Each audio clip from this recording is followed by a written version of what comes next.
My wife cheated with her boss, and now she's suing me for half our $750, $0 house, and $200, $0 in inheritance, claiming I manipulated her into signing everything away. I never saw it coming. Hello, everyone. Dear listeners, please share your thoughts in the comments section below. And don't forget to like, share, and subscribe. Now, let's begin the video. Using a throwaway for obvious reasons with certain specifics modified to preserve anonymity. I never saw it coming.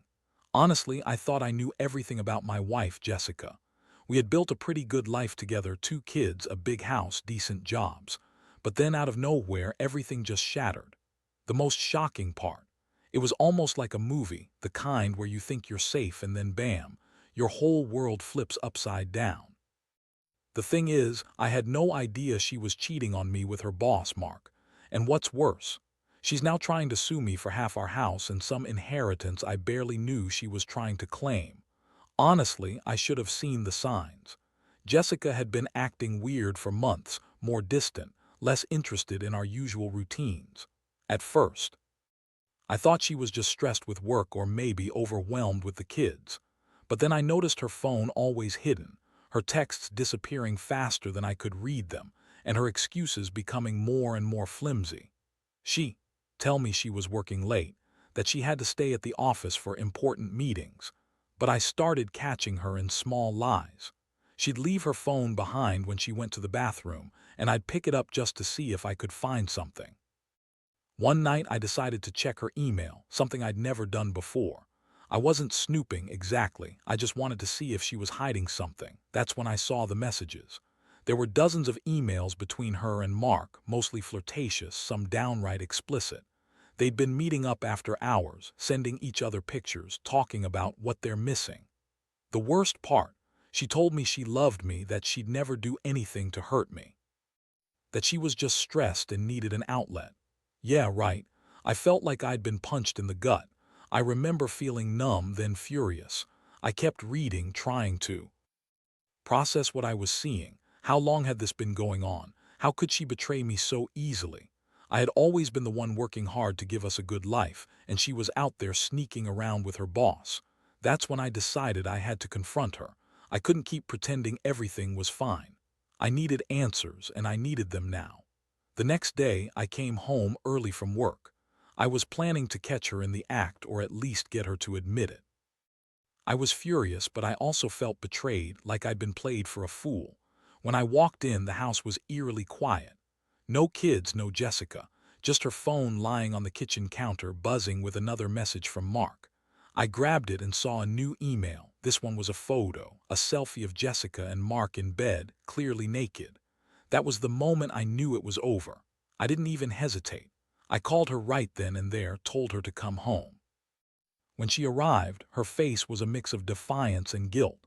I confronted her face to face, showed her the email, the pictures.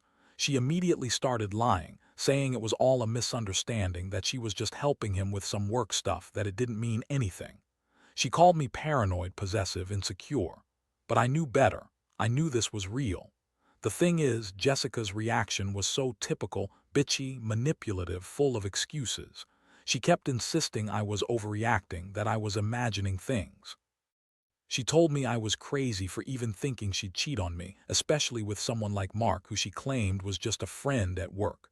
But I wasn't buying it. I could see the truth in her eyes. She was lying, and she knew it. The betrayal hit me hard, but what hurt even more was her dismissive attitude, acting like I was the problem, not her. I felt a storm of emotions: anger, sadness, disbelief. I'd built this life with her, trusted her completely. And now, it was like she'd torn everything apart in a matter of seconds. I couldn't sleep that night, replaying everything in my head, trying to make sense of how I'd missed all the signs. I wondered if I was just blind, or if she'd been planning this all along. It's crazy how quickly your entire world can change when someone you love turns out to be someone you don't even recognize anymore. After that confrontation, everything changed. Jessica stayed quiet for a few days, but I could tell she was trying to act normal, like nothing had happened. But I wasn't buying it. Every time I looked at her, I saw the lies behind her eyes. I started digging into her phone, her email, her bank accounts. I wanted to know everything, how long this had been going on, if there were other guys, and most importantly, what she was planning next. Meanwhile, Jessica kept throwing out her usual lines, saying I was overreacting, that she loved me, that Mark was just a mistake, and that she'd never do it again. It was all bullshit. I knew her better than that. She was a bitch when she wanted something, and right now, she was trying to manipulate her way out of it. But I wasn't buying her excuses anymore. I had enough evidence, and I knew I had to act fast. One morning, I decided to confront her about the money. I brought up the house, the inheritance, things I thought I was entitled to. That's when she got defensive, started spinning some story about how I'd manipulated her into signing everything away. Said I'd pressured her into giving up her rights. That's when I remembered the documents I'd seen her with a few weeks ago, papers she was hiding in her closet. I looked at them again and realized she'd been planning this. She signed away half the house and some inheritance she claimed she didn't even want, all under the guise of some estate planning or whatever. The more I looked into it, the more I realized she'd been scheming. She convinced me to sign some papers, telling me it was for a new investment or a joint account, but it was actually a transfer of half the house into her name. She also managed to get her hands on some inheritance I'd received from my grandmother's estate, claiming I'd pressured her into signing away her rights. That's when I knew she'd been manipulating me from the start. She lied, cheated, and now she was trying to turn it around and make me look like the bad guy. I started talking to a lawyer, trying to understand my rights. I wanted to get everything sorted before she filed any claims. But Jessica wasn't just lying about the affair. She was also trying to take my assets. She claimed I'd manipulated her into signing away her rights, but I had the receipts, the emails, the papers. I knew I had a case, but it was a mess. She'd already started legal proceedings, claiming I'd pressured her into signing everything over. That's when I realized she was planning to take everything, our house, the inheritance, everything I'd worked for. I felt this mix of rage and helplessness. How could she do this? How could she betray me like this and then turn around and sue me? It was like she was trying to steal my life, my future, everything we'd built. I started keeping detailed records, screenshots of emails, copies of documents, everything I could find. I didn't trust her anymore. I knew she was lying, scheming, and trying to manipulate her way out. The betrayal cut deep, and I wasn't going to let her get away with it. Meanwhile, I was also trying to keep my cool for the sake of the kids. They didn't need to see their parents tearing each other apart. But inside, I was a mess. I'd gone from feeling secure and happy to feeling like I'd been punched in the stomach. I kept asking myself how it all went wrong, how I missed all the signs, how I was so blind to her true nature. The woman I thought I knew was gone, replaced by someone cold and calculating. I couldn't understand how she could do this to me, to us. And honestly, I felt betrayed not just by her actions, but by the fact that I'd trusted her so completely. I started to question everything, our past, our vows, the future I'd imagined. It was like waking up from a nightmare, but the nightmare was real. I had no idea what was coming next, but I knew I had to be ready. Jessica wasn't going to get away with this without a fight.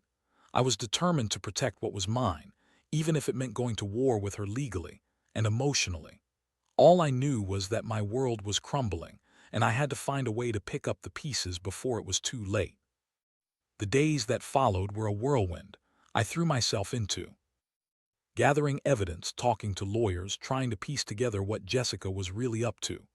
I couldn't believe how smoothly she'd been able to lie and manipulate her way into control of so much, half the house, some inheritance I thought was safe, and probably more I hadn't uncovered yet. Every time I thought about it, my stomach clenched. I kept asking myself how I missed the signs, how I didn't see her true nature sooner. Jessica, of course, played the victim. She was good at it. She'd cry, act hurt, accuse me of being paranoid or controlling. She'd say I was manipulating her into signing papers she didn't understand, that I'd made her feel like she was nothing without me. She told friends and family I'd pressured her, that I'd been abusive in some way, all to cover her tracks. But I had the emails, the texts, the signed documents. I knew her game. I knew she was lying, and I refused to let her spin it that way. One day, I found out she'd been meeting with her lawyer behind my back. I saw her leaving the law office, looking over her shoulder like she was afraid I was going to catch her. That's when I decided I had to do something drastic. I hired my own attorney, someone who specialized in asset protection and marital disputes. I wanted to be sure I had all my bases covered. I also started to look into her financial records more carefully. Turns out, she'd been draining our joint account slowly, buying jewelry, expensive clothes, trips she never mentioned. The money she'd been claiming was mine, or her inheritance was actually coming from our shared savings, which she was secretly siphoning off. I couldn't believe how far she'd gone. She was trying to set up a new life, I think, maybe even planning to run away with Mark or someone else. That thought made me sick. She lied about everything, about her feelings, her intentions. I felt like I'd been played for a fool for years, and now I was just trying to keep my head above water. The most shocking moment came when I found out she'd been secretly meeting Mark at a hotel, sometimes after work, sometimes on weekends. I got a tip from a neighbor who saw her car parked outside one of those cheap motels. That's when I finally put everything together. She wasn't just cheating, she was planning her escape, probably trying to get as much money as she could before she left. I realized she'd been living a double life and I'd been completely blind to it. I confronted her again, this time with my lawyer present. I told her I knew everything, that I had the evidence, and that her lies wouldn't hold up in court. Her face twisted into a sneer, and she spat back that I was just jealous, that I was controlling and insecure. She said she'd leave me and take everything, that I'd manipulated her into giving up her rights to the house and inheritance. That's when I told her I had all the proof of her affair and her schemes. I threatened to go to court, to expose her lies and to fight for what's rightfully mine. The thing is, I never wanted it to come to this. I loved her once. I thought we had something real. But now I saw her for what she truly was, a manipulative, selfish woman who was willing to destroy everything for her own benefit. The betrayal cut so deep I didn't know if I'd ever trust anyone again. Yet deep down I knew I had to stand my ground. If she wanted to take me to court, I was ready to fight.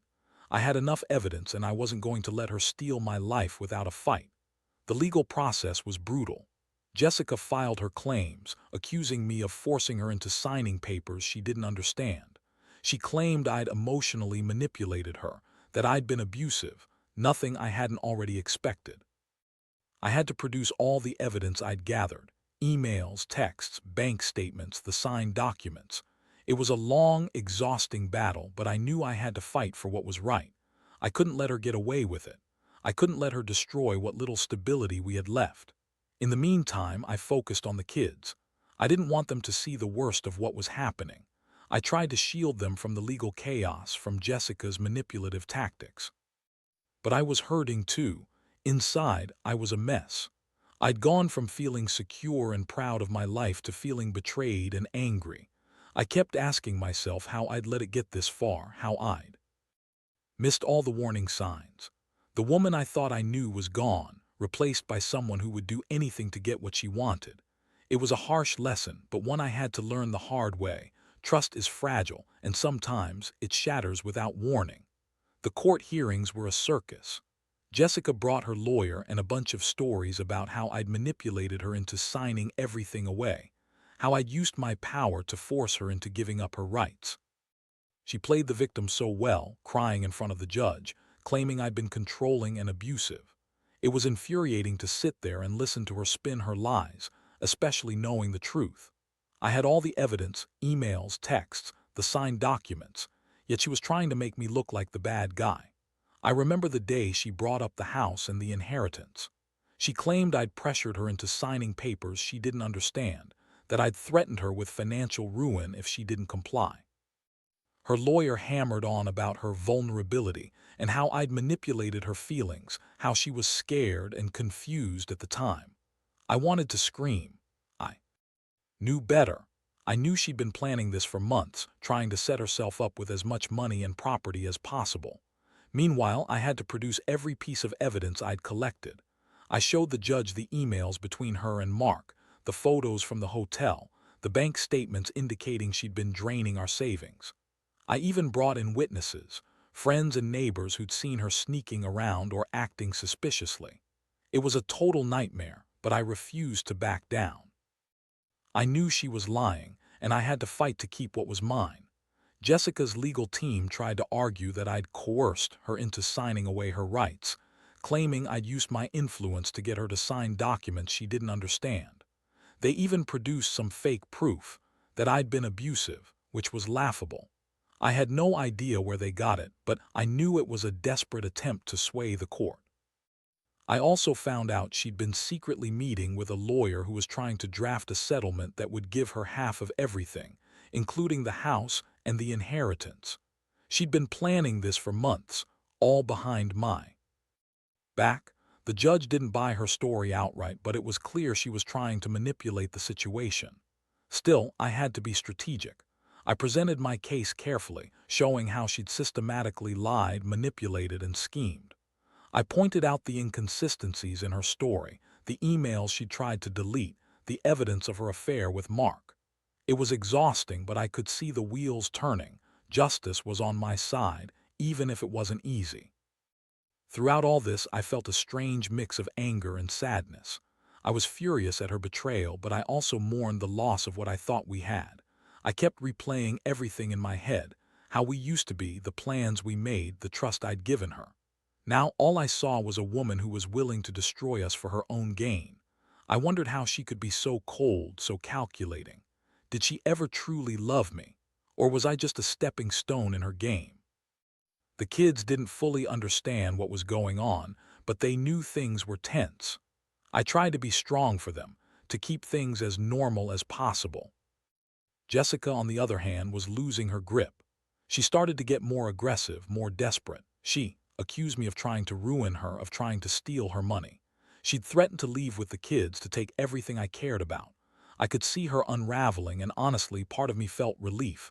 Finally, the truth was coming out, and I was fighting back. In the end, I realized I couldn't fix what was broken. Jessica had made her choice, and I was left to pick up the pieces. I learned a lot about trust, deception, and how people can hide their true selves behind a veneer of normalcy.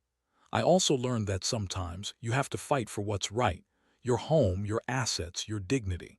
It's not easy and it's not pretty, but I know I did everything I could to protect what mattered. I may have lost a lot, but I gained clarity. And that, in the end, might be the most valuable thing. The final court date came faster than I expected. It was a blur of legal jargon, tense faces, and the quiet hum of anticipation in the courtroom. Jessica sat there, her face a mask of frustration and anger, trying to project that innocent victim she so desperately wanted to be. Her lawyer kept pushing her narrative, claiming I'd manipulated her into signing away her rights, that I'd been controlling and abusive all along. But I had everything on my side now. The evidence was overwhelming: emails, bank statements, witness testimonies, and my own detailed records. When my turn came, I laid it all out plainly. I told the court about the affair with Mark, how Jessica had been secretly meeting him behind my back for months. I explained how she'd been draining our accounts, scheming to take half the house and inheritance. I showed the judge the signed documents, the texts, the photos. I emphasized that I never pressured her into anything, that she'd been complicit in her own deceit. I made it clear that I'd done everything I could to protect what was ours, and that her claims of manipulation were just her desperate attempt to save herself. Jessica's face twisted when I spoke. She tried to interrupt, to deny everything, but the judge silenced her. The courtroom was tense, every eye fixed on us. I saw her lawyer whispering in her ear, probably trying to come up with some last-minute plea, but I felt confident. I knew the truth, and I knew I had the evidence to back it up. After hours of arguments and cross-examinations, the judge finally made his ruling. He sided with me, declared that Jessica had lied, manipulated, and schemed her way into claiming assets she wasn't entitled to. He ordered her to return the documents she'd forged, pay back the money she'd siphoned from our joint accounts, and dismissed her claims to half the house and inheritance. It was a huge relief, but also a bittersweet victory. I'd won the legal battle, but the emotional damage was already done. In the aftermath, I felt a strange mixture of relief and exhaustion. Jessica was furious, of course. She yelled, threatened, and called me every name in the book as she packed her things and left the house. She accused me of ruining her life, of controlling her, of being a monster. But I didn't care. I knew the truth, and I knew I'd fought for what was rightfully mine. The house was legally mine again, and I'd managed to protect the inheritance from her greedy hands. The kids were confused and upset, but I promised I'd do everything I could to give them stability and love. Jessica's departure left a void, but it also lifted a weight off my shoulders. I realized I'd been living under a false sense of security, and now I had a chance to rebuild better and stronger. I decided to focus on my own healing, on moving forward, and on making sure my children never felt the pain of betrayal I'd endured. Looking back, I've learned a lot from this nightmare. Trust is fragile, and people can hide their true selves behind a pretty face or a convincing lie. I learned that sometimes, fighting for what's right is the only option, and that you have to be prepared for the worst when you uncover the truth. Jessica's betrayal opened my eyes to the fact that love isn't enough. Loyalty and honesty matter more. I'm still healing, still trying to put the pieces back together, but I know one thing for sure. I'll never let anyone manipulate or betray me like that again. And if there's one piece of advice I could give anyone in a similar situation, it's this: trust your instincts, gather your evidence, and never be afraid to fight for what's yours. Now that everything's settled, I've had some time to reflect on how much my life has changed in just a few months. I never thought I'd be the guy to go through something like this, that my marriage would end in such betrayal, that I'd have to fight so hard just to keep what was rightfully mine. But here I am, stronger and more cautious than I ever thought I'd be. I learned the hard way that trust isn't something you should give away blindly. It's something you earn, and sometimes it's better to keep a little distance until someone proves they're worthy of it. The house is back in my name now, and I've been slowly fixing it up, trying to make it feel like my own again. The inheritance I thought I'd lose, I fought for it, and I got it. Jessica's claims were dismissed, and the judge made it clear she'd been scheming all along. That felt like a victory, but honestly, it's a hollow one. The real victory was reclaiming my peace of mind, my dignity, and my ability to trust myself again. I've learned that people can hide their true nature behind a charming smile or a convincing lie, and you have to be vigilant. The kids are doing okay, considering everything.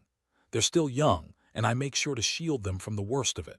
I want them to grow up knowing that honesty and loyalty matter, things I wish I valued more before all this happened. I try to be present for them, to give them stability, even if inside I feel like I'm still trying to pick up the pieces of my own shattered heart. It's not easy, but I know I have to keep moving forward for their sake. As for Jessica, she's gone, and honestly, I don't miss her. The woman I loved is gone, replaced by someone I don't recognize, someone capable of lying, cheating, and scheming just to get what she wants. I hope she finds whatever she's looking for, but I know I won't be part of it anymore. I've learned that sometimes the best revenge is simply walking away and rebuilding your life without the person who hurt you. That's what I plan to do. Looking back, I realize I've grown a lot from this experience. I've become more cautious, more aware of the signs I once ignored. I've learned not to take things at face value, and most importantly, I've learned that fighting for what's right is always worth it, even if the road is long and difficult. I don't regret standing up for myself, for my children, or for the life I want to rebuild. I just wish I'd seen sooner what was really going on. If there's one thing I want others to take from this, it's that betrayal can come from the most unexpected places.